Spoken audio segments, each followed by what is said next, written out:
gudoomiye ku-xigeenka gobolka Togdheer ahna kusibaha gudoomiyaha gobolka Togdheer Maxamed Cabdilaahi Ibraahim Nafaqo oo qayb ka mid ah warbaahinta ugu warramay xafiiskiisa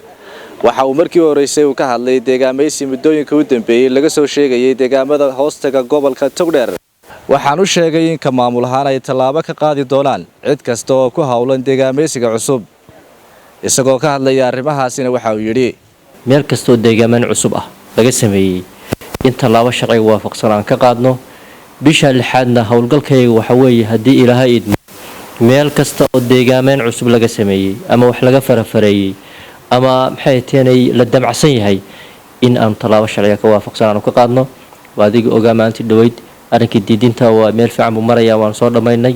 waa dhow yahay arrinkii balidhiig yadana waa insha Allah taala waad ogtahay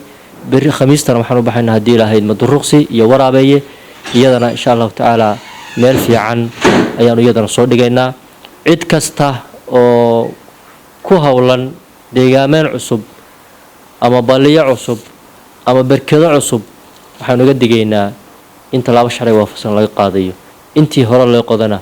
iminka sharci baa ka soo baxay dhammaan waan baabi'inaynaa waan awdaynaa sharciga ayaa la waafajinayaa cid kasta oo khaldan ama sharciga ku qaata gacmaha